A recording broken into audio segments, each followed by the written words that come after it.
নমস্কার সবাইকে। আমি Payel Chakraborty. Welcome to my channel nursing classes in Bengali. তো আজকে যে ভিডিওটি আমি করছি, এই ভিডিওটির কতটা কি সাফল্য আসবে আমি জানি না।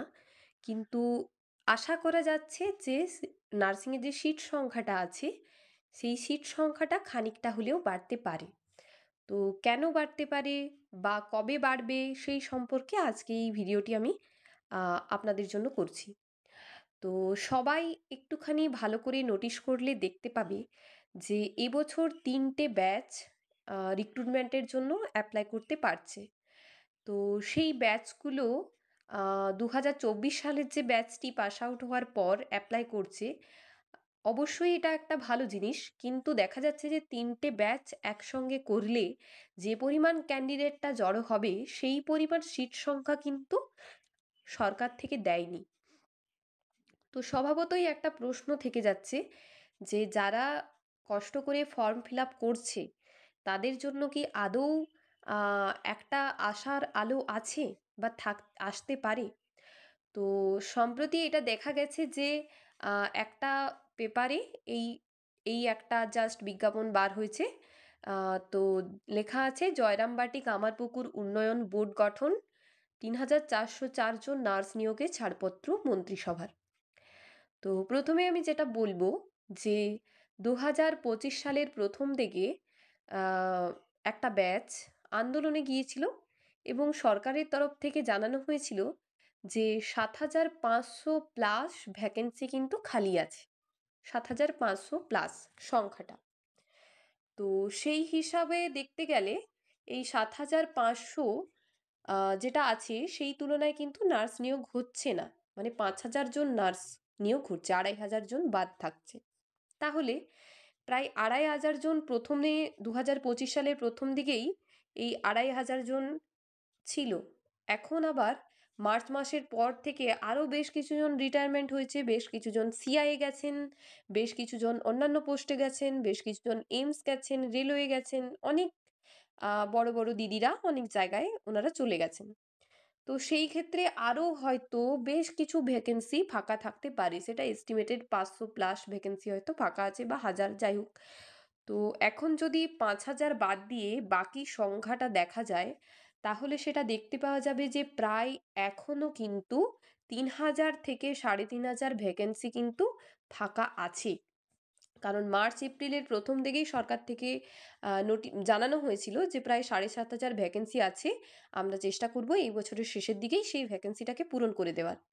তো যাই হোক, ওনারা ওনাদের কথা রেখেছেন, ওনারা ভ্যাকেন্সিটা বার করেছেন, অবশ্যই সেটা ঠিক আছে। কিন্তু ভ্যাকেন্সিটা এত কম হলো কেন?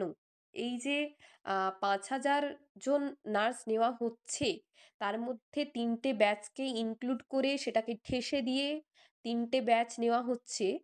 2024 সালের ব্যাচটাও তার সাথে ইনক্লুডেড আছে। তো তাদের মনেও একটা প্রশ্ন যে দিদি আমি কি জব পেতে পারবো, আমার কি চান্স আছে? এই যে প্রশ্নগুলো আসছে, এই প্রশ্নগুলো তো আসার কথা ছিল না। কারণ ভ্যাকেন্সিটা অবশ্যই আমাদের গভর্নমেন্টের থেকে বাড়ানো উচিত, যেহেতু 3টে ব্যাচ একসঙ্গে একসঙ্গে রিক্রুটমেন্টটা হচ্ছে।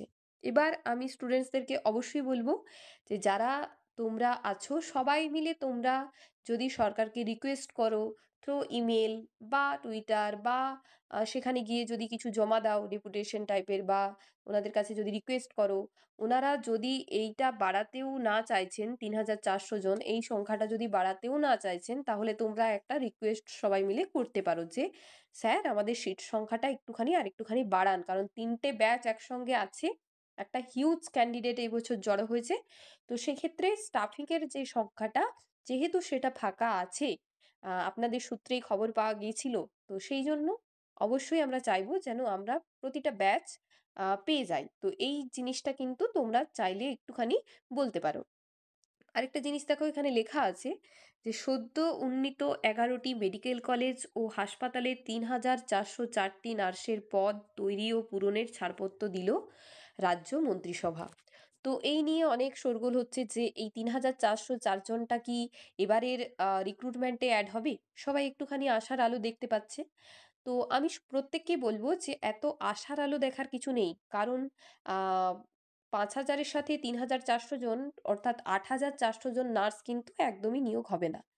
আগের বছরের ডেটাটা যদি একটুখানি আমরা এনালাইসিস করি, তাহলে দেখা যাবে যে আগের বছর যে রিক্রুটমেন্টের যে সংখ্যাটা বার হয়েছিল, তার থেকে প্রায় ১,০০০ এর কাছাকাছি ৪০০, ৫০০, ৬০০ এরকম কিছু একটা সিট সংখ্যা বেড়েছিল। কখনোই এক ধাক্কাতে ২,০০০, ৩,০০০, ১,৫০০ এরকম কিন্তু স্টাফিং এর জন্য বাড়েনি, যে রিক্রুটমেন্টটা ছিল। কারণ ওদের রিক্রুটমেন্টের আ সংখ্যাটাই অনেক, মানে যে ক্যান্ডিডেটস ছিল সেই সংখ্যাটাই অনেকটা কম ছিল। সেজন্য কিন্তু আগের রিক্রুটমেন্টে দেখা গেছিল যে অনেক আ সিট ফাঁকা রয়ে গেছিল। এসসিদের অনেক সিট ফাঁকা রয়ে গেছিল।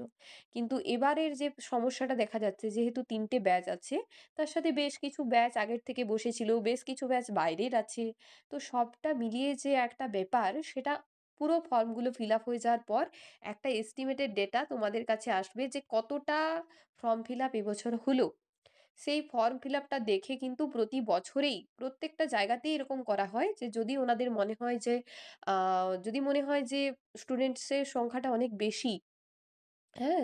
যেটা ফর্মটা বেরিয়েছে, সেই ক্যান্ডিডেটস যেটা ৫,০০০ নেওয়া হবে সেটার তুলনায় স্টুডেন্টসদের সংখ্যাটা অনেকটা বেশি।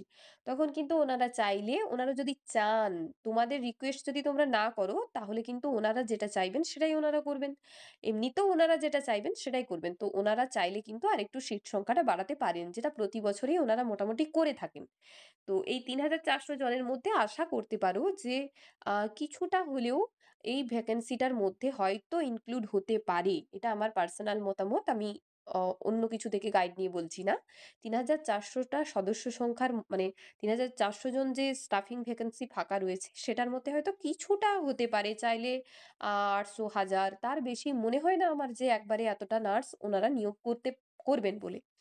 আরেকটা প্রশ্ন আসছে যে এই যে ৩,৪০৪ জন, তাহলে এটা কি নেক্সট আরেকটা কোনো রিক্রুটমেন্টের একটা ইঙ্গিত? নেক্সট রিক্রুটমেন্টের একটা ইঙ্গিত? হতে পারে। কারণ এরকমও শোনা গেছিল যে এই বছর আ একটা নিয়োগ হবে, দেন আরেকটা ছোট করে নিয়োগ হতে পারে। এর পরের যে ভ্যাকেন্সি আসবে সেটাতে। সেটাতে হয়তো এটাতে যেমন ৫,০০০ জন নিল, ওখানে হয়তো ৩,০০০ বা ২,৫০০ এরকম একটা ছোট করে একটা রিক্রুটমেন্ট হবে। ওনারা যদি আ না সামলাতে পারেন স্বাস্থ্য বিভাগের চাপ, তাহলে তো ওনাদেরকে অবশ্যই নিয়োগ করতে হবে। তো সেজন্যই ওনারা জাস্ট একটা এস্টিমেটেড ভ্যাকেন্সিটাকে ফাঁকা রেখে দেখিয়েছেন যে কোন খাতে কতটা ভ্যাকেন্সি ওনাদের ফাঁকা আছে এবং সেটাকে কিভাবে নেওয়া হতে পারে। তো আমার যেটা বলার কথা, এবারের ভ্যাকেন্সিতে কিছুটা হলেও এড হতে পারে। দেন আ আরেকটা নেক্সট একটা রিক্রুটমেন্টের জন্য পরে হয়তো ২০২৭ এ সেটা নেবে, হয়তো ২০২৬ এ বেরোলো, ২৭ এ নেবে। ওরকম করে হয়তো একটা ভ্যাকেন্সি ছোট করে বেরোতেও পারে। মানে তোমরা যেটা ভয় পাচ্ছিলে যে এরপর একটা রিক্রুটমেন্ট বেরোলে সেটা ৫ বছর পর বেরোবে, এরকম কিন্তু কোনো ব্যাপার নয়। কারণ তোমরা সবাই জানো যে স্বাস্থ্য বিভাগে অবশ্যই নার্সের দরকার হয়। লাস্ট আমাদের নার্স নিয়োগ হয়েছিল ২০২৩ সালে। ২০২৩ সালের পর রিক্রুটমেন্টটা আসছে ২০২৫ সালে। মানে ২০২৫ সালে রিক্রুটমেন্টটা এলেও নিয়োগটা হবে ২০২৬ সালে। তাহলে বুঝতে পারছো ২৩ এর পর ২৪, ২৫, ২৬ প্রায় ৩ বছর পর কিন্তু নার্স নিয়োগ হচ্ছে। মানে ধরে নিতে পারো আরকি যে ৩ থেকে ৪ বছর ছাড়াই অ্যা নার্সিং রিক্রুটমেন্টটা হবে। তো হতে পারে যে আরেকটা রিক্রুটমেন্টের এই যে ৩,৪০৪ জন আছে, এটা খুব শীঘ্রই হয়তো এটার থেকে কিছুটা নিয়ে তারপরে একটা ছোট ভ্যাকেন্সি হয়তো আসতে পারে। কিন্তু তোমাদেরকে আমি যেটা বলব সেটা হচ্ছে তোমরা অবশ্যই চাইলে যেটা করতে পারো, একটা ইমেইল করে সরকারকে, গভর্নমেন্টকে তোমরা জানাতে পারো যে স্যার আমাদের সিট সংখ্যাটা মানে ৩ টে ব্যাচ মিলে যেহেতু হচ্ছে, তো সেক্ষেত্রে সিট সংখ্যাটা বাড়ানোর জন্য একটা রিকোয়েস্ট তোমরা একটা মেইল করতে পারো। তাছাড়া স্বাস্থ্য ভবনে গিয়ে তোমরা নিজেদের কথা নিজেদের জানাতে পারো। কোনো প্রবলেমস থাকলে সেগুলো জিজ্ঞাসা করে আসতে পারো। এই আরকি। তো যারা ভাবছো যে ৩,৪০০ জন একেবারেই এই রিক্রুটমেন্টে এড করে দেবে, ওরকম কিন্তু কোনো ব্যাপার হতে পারে না। ৩,৪০০ জনকে একবারে রিক্রুটমেন্টে ওইভাবে নেবে না। তাহলে টোটাল ৮,০০০, ৮,৫০০ ভ্যাকেন্সি একবারে ওনারা কিন্তু পারবেন না। তাহলে এবার পারবেন না সেটা বলাও ভুল। কারণ ওনাদের উপরেই পুরোটা ডিপেন্ডেন্ট। একটা আশা তোমরা রাখতে পারো যে সিট সংখ্যাটা কিছুটা হলেও বাড়তে পারে। তো যারা বাড়িতে বসে পড়াশুনো করছো বা যারা প্রাইভেট হসপিটালে কাজ করছো বা যেকোনো জায়গায় কাজ করছো, আমি একটাই কথা বলব যে, যে যেখানে কাজ করছো কাজ কিন্তু ছাড়বে না। কাজ ছেড়ে যদি তুমি আ আ পড়াশুনো করো, তাহলে সেক্ষেত্রে তোমার কিন্তু কোনো গুরুত্ব নেই, গুরুত্বহীন। সবাইকেই বলব যে, যে পয়সায় কাজ করছো, যে যেখানে কাজ করছো, অবশ্যই দেখে নেবে যে এক্সপেরিয়েন্স সার্টিফিকেটটা পাবে কিনা। কারণ একটা 1 বছরের এক্সপিরিয়েন্স সার্টিফিকেটের মূল্য কিন্তু অনেক। হুম? তাই এক্সপিরিয়েন্স সার্টিফিকেটটা অবশ্যই চেষ্টা করবে যে কাজ করে সেখান থেকে কালেক্ট করে নেওয়ার। এটুকুই বলার যে কেউ কাজ ছেড়ে পড়াশুনো করে খুব বেশি মহান হতে পারবে না। কারণ ওইরকম যুগ আর নেই যে পড়াশুনো করলেই ভালো চাকরি পেয়ে যাবো। এরকম যুগটা কিন্তু আর নেই। এখন এক্সপেরিয়েন্স এর উপর কিন্তু পুরোটাই নার্সিং এর বেসিসে দাঁড়িয়ে আছে। তো সবাই ভালো করে পড়ো। সবাইকে অনেক শুভকামনা রইলো। আর যদি আমার চ্যানেলের ভিডিওগুলি ভালো লেগে থাকে তোমাদের তাহলে অবশ্যই চ্যানেলটাকে একটি সাবস্ক্রাইব করে পাশে থেকো। ধন্যবাদ সবাইকে।